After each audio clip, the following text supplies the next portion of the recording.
Major League Baseball recently announced a significant overhaul of its distribution model, spreading rights across linear and streaming, including platforms and networks like ESPN, Peacock, Netflix, Fox, and Turner. It's become a new custom of sports fans to not only check when their team is playing, but also where to watch it. Joining us to make sense of sports' deep-rooted impact on media fragmentation are Ocean Media's Dave Coleman and Kevin Cozine.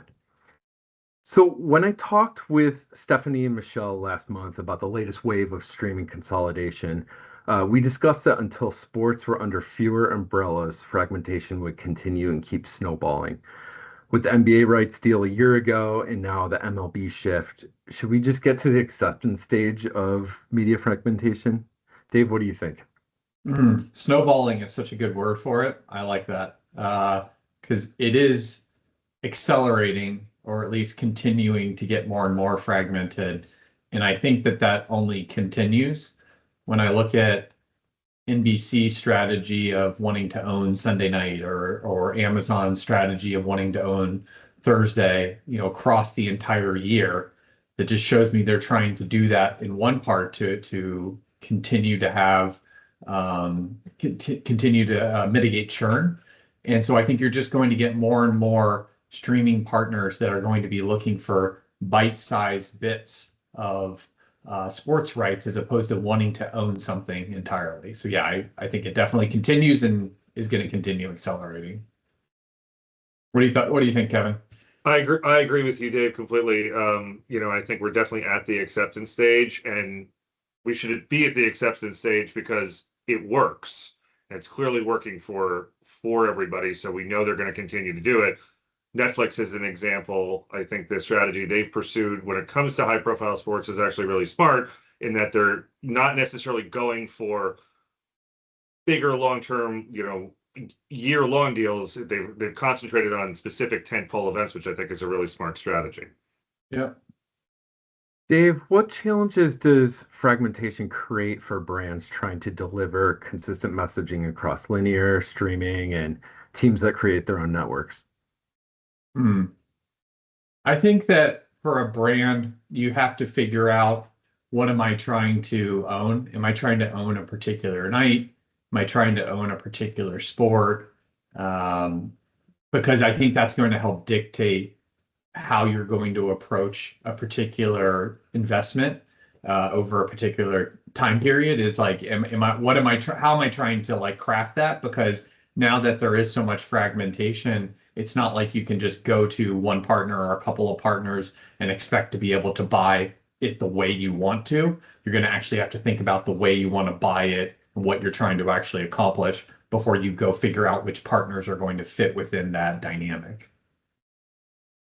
Yeah, doubling down on what Dave said, it does sort of make you have to go to a number of different places. It doesn't necessarily provide the option of maybe going all in with one partner and leveraging and maximizing dollars that way. So just it makes it a little bit more complicated. Kevin, what are the measurement challenges buyers face when a single game might be split across linear apps and streaming simulcasts? Well, I think it's just the age-old question of, are we accurately capturing everybody, and how do we evaluate pricing or evaluate a deal to be making the best recommendations and the best offers, when there are so many different ways to capture the audience. I think NBC in particular is at a little bit of an advantage with this because in their ecosystem, they can do DAI for their streaming, whereas most everybody else is pass through. I nailed it. It's going to create challenges because you got different measurement schemes or how these companies are looking at measurement across different platforms. Therefore, I don't know how much you get the most accurate view, and I think it does cause some concerns and some challenges. And everybody's trying to do their best they possibly can at it, but I think it creates some gaps for sure. So growing up, I remember like WGN was able to connect, the Cubs to national sports fans, and same with Turner with the Braves. What does fragmentation mean for younger fans or viewers who may never adopt traditional linear viewer habits? Dave, is it harder for brands to connect with fans who can't easily watch their own games? I mean, it's going to be really interesting to see what happens with younger viewers because sports is obviously um, doing incredibly well right now because of engagement that is primarily with older audiences is like, and as younger viewers, they're not going to want to buy 8 different streaming apps. That's going to be expensive, and I think they're going to push back against that. And you also are going to have much more shorter attention spans. I think that YouTube, sports viewing is, watching clips has become much higher and like a much bigger way of reaching younger sports fans now than it used to be. And I think that's only going to continue. So at some point, are we actually going to have a turning point where there's going to be more consolidation and there's going to need to be different viewing experiences? And some people are actually already doing that, right? I think, when I watch YouTube TV, and I join late and it says, do you want to watch the highlight reel to catch you up? I think there's going to be more and more bespoke type experiences like that for younger viewers that they're going to want to engage in. And I think brands are going to have to adapt to that. I don't think brands are ready.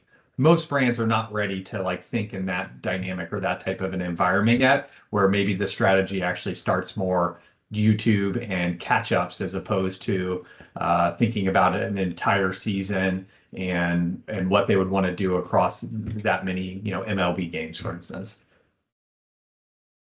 Yeah, if I were to try to to put myself in the shoes of a young person, and hello, fellow young people, I think that they are used to wanting what they wanted the way they wanted, and they were perfectly willing to sort of move away. I'm not, just like Dave said, I'm not paying $8 for this, or I'm not going to do this. I'm going to stick with where I know and what I like, and continue that way. So it's just understanding that behavior and figuring out the best way to reach them. So let's focus on the positive. Kevin, where do you see fragmentation creating opportunities? Is it targeting, innovation, custom creative, lower CPM environments? Give me something. I think it's all of the above. I think it's absolutely all of the above those, and it also kind of gives more opportunities for ownership in a particular sport if it is spread across a number of different partners. And one thing I had mentioned before as sort of a disadvantage is actually can be also an advantage, and that you can go in and maybe have an ownership position. And just for example, something like a halftime in NFL game on Netflix, where big large deals with CBS and Fox and NBC shut that out. So it still leaves you that opportunity.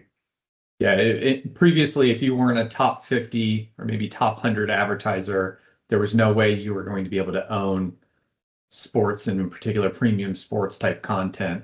And now you can.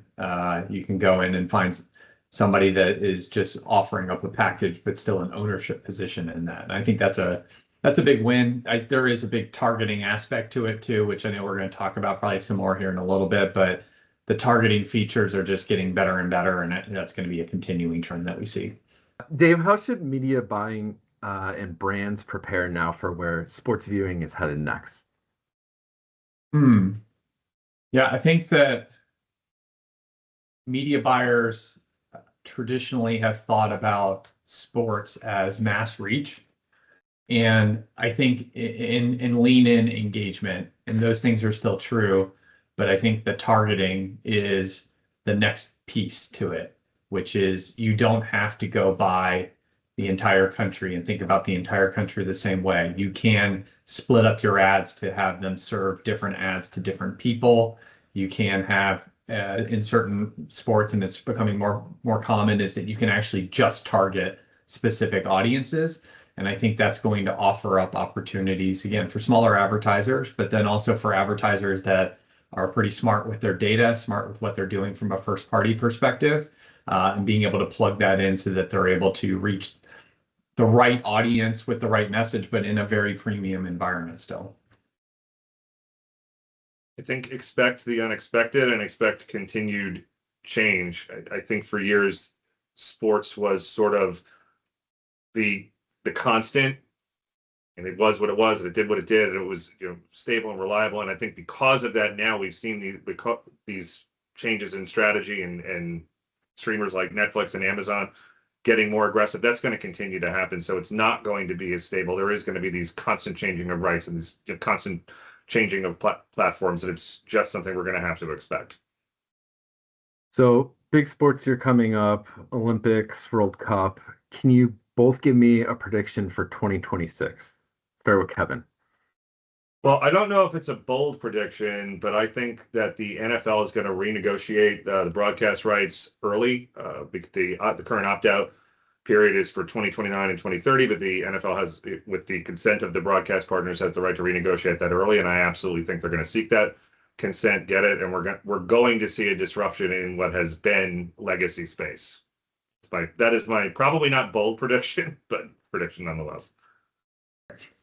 I think that probably a good prediction for 2026 is that shoppable media is going to become a much larger proportion and scale. What we see on Amazon, it seems like every ad that I see now on Amazon has a shoppable component to it, or at least an interactive component.